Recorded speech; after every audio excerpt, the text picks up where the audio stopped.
नमस्कार। आज आप दोस्तों से चलिए आज हम फिर से लाए हैं देश और दुनिया की तमाम छोटी बड़ी ब्रेकिंग न्यूज। तो खबरों को स्टार्ट करने से पहले एक छोटी सी रिक्वेस्ट है दोस्तों, अगर आप चैनल पर नए आए हैं तो चैनल को सब्सक्राइब कर ले और नोटिफिकेशन को भी ऑन कर ले और साथ में वीडियो को एक लाइक जरूर कर ले और वीडियो को अपने दोस्तों में ज़्यादा से ज़्यादा शेयर कीजिए। तो चलिए बढ़ते हैं खबरों की ओर। इसी बीच पर दोस्तों अगली खबर की और तो कि कर्नाटक विधानसभा चुनाव से पहले बीजेपी में भयंकर फूट के बाद बनी नई पार्टी भाजपा में मचा हड़कंप। जी हां दोस्तों, आपको बता दें ये बड़ी खबर सामने निकलकर आई दोस्तों कि 2023 के कर्नाटक विधानसभा चुनाव से पहले सियासी हलचल तेज हो गई है। अब राज्य के बड़े खानन कारोबारी और भारतीय जनता पार्टी सरकार में मंत्री रह चुके जी जनार्दन रेड्डी ने नई पार्टी का ऐलान कर दिया है। साथ ही उन्होंने अगले विधानसभा चुनाव के लिए अपनी योजना भी जाहिर कर दिया। अब संभावना जताई जा रही है कि नई पार्टी की एंट्री के से भाजपा का खास तौर पर बल्लेबारी समेत कई क्षेत्रों में नुकसान उठाना पड़ सकता है। खास बात यह है कि रेड्डी पर करोड़ों रुपए का अवैध खनन मामला जारी है। इस मामले में वह साल 2015 से ही जमानत पर बाहर है। खबरों आ रही है कि दक्षिणी भारतीय राज्य में भाजपा पहले ही पार्टी के नेताओं की नाराजगी का सामना कर रही है। इनमें पूर्व मुख्यमंत्री BS येदियुरप्पा और अन्य मंत्री भी शामिल हैं। ऐसे में बल्लेरारी बंधुओं को नाराजगी भाजपा के नुकसान पहुंचा सकती है। इसी को लेकर इसके अलावा हाल ही में भाजपा ने हिमाचल प्रदेश विधानसभा चुनाव में बागियों के साथ बड़े नुकसान उठाया। कुल 68 सीटों विधानसभा सीट पर पहाड़ी राज्यों में 22 बागी मैदान में थे और हालांकि जीत कम हुई नसीब हुई, लेकिन कई सीटों पर भाजपा का जमकर वोट काटे थे। रेड्डी ने रविवार को पार्टी के कालियन राज्य प्रतिपक्ष की घोषणा की। उन्होंने कहा 2023 का चुनाव कोपल जिले में गंगावती से लड़ेंगे। उन्होंने कहा कि भले ही भाजपा नेता यह कर रहे हैं कि पार्टी के सदस्य नहीं हूं और इसके साथ ही कोई संबंध नहीं है, लेकिन मैं आपको बता दें कि कर्नाटक में भाजपा को एक बार फिर से हिमाचल जैसे नुकसान होने जा रहा है, जिसके बाद भाजपा में भयंकर फूट हो गया है। इसी बीच पर दोस्तों अगली खबर की औरतों की नए साल पर यूपी में एंट्री करेगा भारत जोड़ो यात्रा। अखिलेश यादव, मायावती कई नेता समेत होंगे शामिल। जी हाँ दोस्तों, आपको बता दें ये बड़ी खबर सामने निकलकर आई दोस्तों की कांग्रेस की भारत जोड़ो यात्रा शनिवार को राजधानी दिल्ली पहुंची है। यह यात्रा राहुल गांधी की, कांग्रेस की पूर्व अध्यक्ष सोनिया गांधी और कांग्रेस महासचिव प्रियंका गांधी वाड्रा का साथ मिला। यात्रा में एक्टर कमल हसन भी पहुंचे। अब भारत जोड़ो यात्रा विश्राम पर और 3 जनवरी यात्रा दिल्ली से यूपी में प्रवेश करेगी। जानकारी के मुताबिक कांग्रेस उत्तर प्रदेश में भारत जोड़ो यात्रा का सफल बनाने के लिए खूब तैयारियां कर रही है। कांग्रेस पार्टी भारत जोड़ो यात्रा में शामिल होने के लिए अखिलेश यादव, मायावती, जयंत चौधरी और समेत आमंत्रित करेंगे और कांग्रेस के वरिष्ठ नेता सलमान खुर्शीद ने भी ओम प्रकाश राजभर को यात्रा में जुड़ने का न्योता दिया।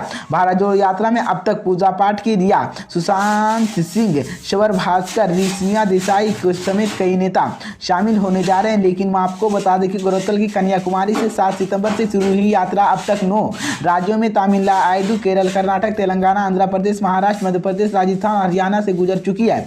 राहुल गांधी की नेतृत्व में जा रही पदयात्रा अब तक लगभग 3200 किलोमीटर दूरी तय की है।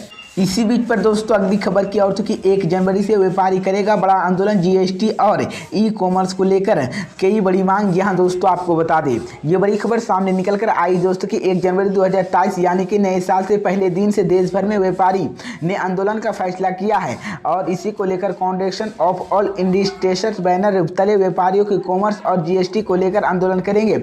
इस बारे में कैट की ओर से बताया गया कि 3 वर्ष के अधिक समय से बीत जाने के बाद भी केंद्र सरकार ई-कॉमर्स नीति और उपभोक्ता संरक्षण अधिनियम के तहत ई-कॉमर्स के नियम नहीं बल्कि पाई, जबकि विदेशी ई-कॉमर्स कंपनियों के बिना रोक लगातार नीति का उल्लंघन ठीक सरकार का नाक नीचे कर रही है। उनके खिलाफ अभी तक कोई कार्रवाई नहीं की गई है। मैं आपको बता दें कैट का कहना है कि न केवल केंद्र सरकार बल्कि राज्य सरकार इसी मामले से ज्यादा दोषी है, क्योंकि व्यापार राज्य का विषय है और विदेशी ई-कॉमर्स कंपनियों के हाथों GST राजस्व वो भारी नुकसान होने के बाद भी राज्य सरकार मूर्ख दर्शन बनाई हुई है और इन्हीं के साथ विभिन्न प्रकार जनन काम कर रही है। आज जिस गति से चल रहे हैं उसे देश के करोड़ों व्यापारी के बहुत निराश होता देखने को मिल रहा है। इसी बीच पर दोस्तों अगली खबर की ओर थी कि महाराष्ट्र कर्नाटक सीमा विवाद को लेकर उद्धव ठाकरे ने सीएम एकनाथ शिंदे पर साधा निशाना। जी हां दोस्तों, आपको बता दें ये बड़ी खबर सामने निकलकर आई दोस्तों कि महाराष्ट्र व कर्नाटक के बीच सीमा विवाद खत्म होने का नाम नहीं ले रहा है। विपक्षी के नेताओं ने आज नागपुर में विधान भवन में बाहर से इसी को लेकर प्रदर्शन किया। वहीं सदन में इसी बारे में लगाए जा रहे प्रस्ताव पर चर्चा।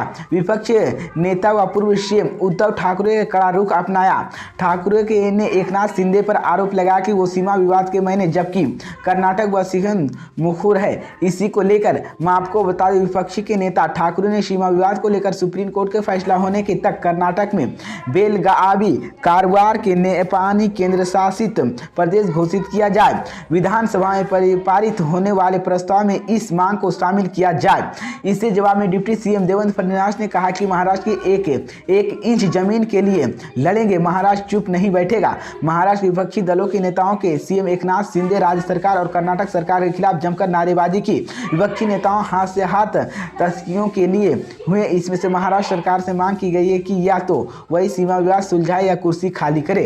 इसी बीच पर दोस्तों अगली खबर की ओर से कि अमित शाह ने आप पर कसा तंज, कहा बड़े दावे करने वाले गुजरात में सफाया। जी हां दोस्तों, आपको बता दें ये बड़ी खबर सामने निकलकर आई दोस्तों की केंद्रीय गृह मंत्री अमित शाह ने आम चुनाव 2024 को लेकर बड़ी बात कही है। रविवार को सूरत में आयोजित भाजपा विधायक के सम्मान समारोह की पूर्वाचल संबोधित करते हुए उन्होंने कहा कि गुजरात चुनाव में नतीजे पूरी राजनीतिक तस्वीर बदल जाएगी। इसका सकारात्मक असर लोकसभा चुनाव 2024 पर भी होगा।